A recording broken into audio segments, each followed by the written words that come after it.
Jeg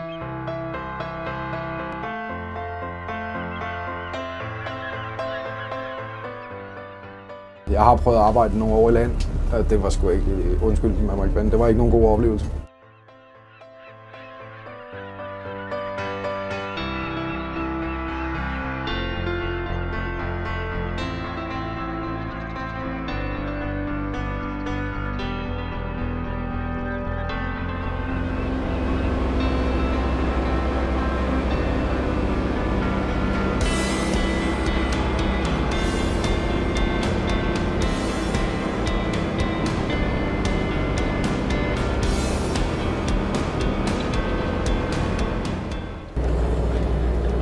Var de på vej ud?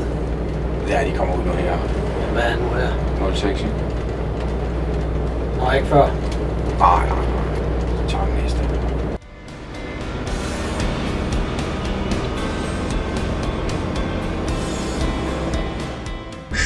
Jeg hedder Søren, og jeg er 39 år gammel. Min stilling der er styrmanden.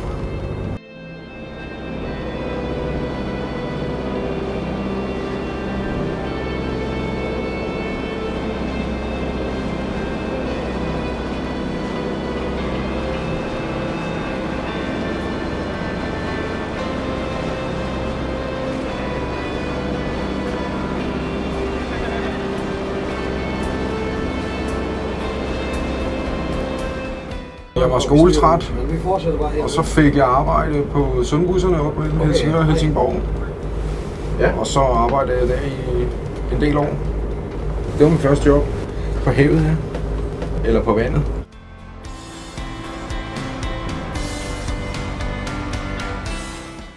Jeg er uddannet i Sverige og i Norge. Jeg har sejlet mange år i norske og svenske skibe. Skibene var norsk indregistreret. Så af den vej, så sejlede jeg i Norge i 8 år, og i 10 bliver det, og 8 år i svensk indregistreret skib.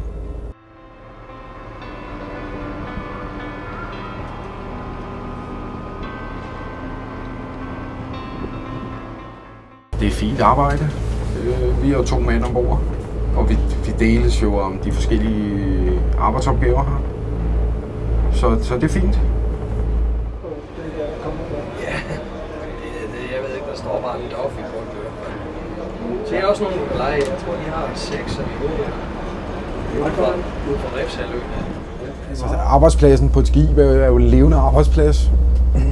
Man flytter sig, og man har vind og vejr og alle elementerne. Så der skal være noget maritimt over mit arbejde.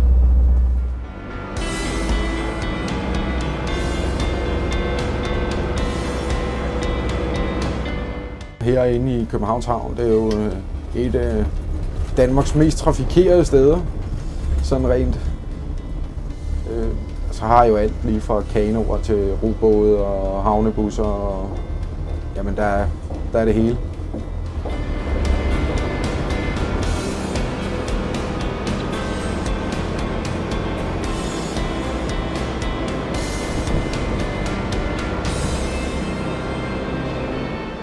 Selve ruten er jo den samme hver dag, men der sker noget nyt i havnen hver dag.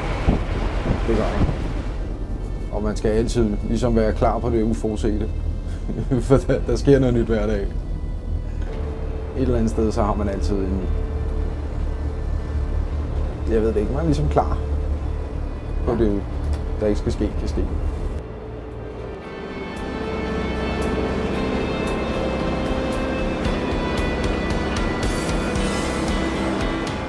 På de gode hverdage, der er klart mange flere folk her, ikke? Folk bliver jo trukket ned til vandet, ikke? Og i havnen, så det er klart, det er de travle dage.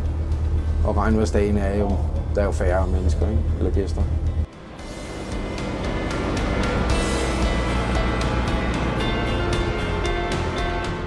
Vi har jo også mange pendlere, som bruger bussen som reel bus, ikke? Som forbinder Københavns forskellige dele. Fra Refshaleøen i nord til Teglholmen i syd.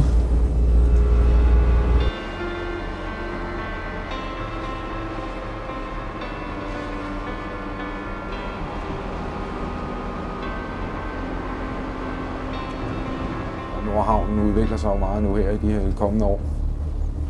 Og så ligger det vel også lidt i selve navnet, ikke? København. Det er jo københavnernes havn. Og byen er mere eller mindre opkaldt efter den, så det giver god mening.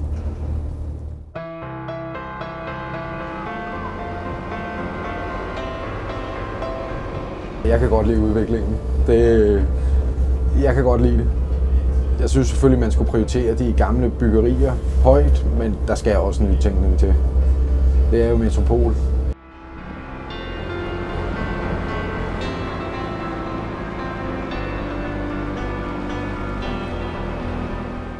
Skibsfarten har ændret sig. Det er jo ikke så romantisk, som det var for 50 år siden nu. Men dengang der så de jo verden, det gør de jo ikke i dag på helt samme måde.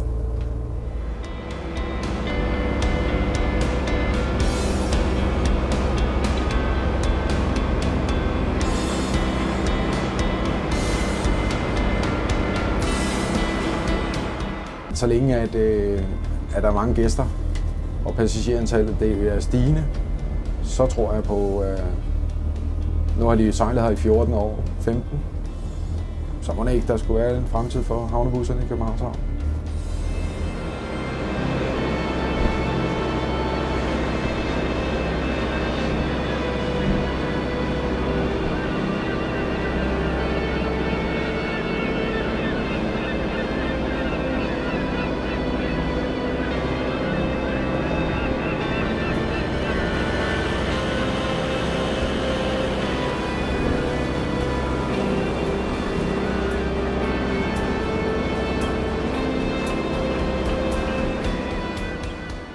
Jeg ved jo ikke, hvor jeg er om 5 til 10 år, men jeg ved, at jeg har vand under kølen.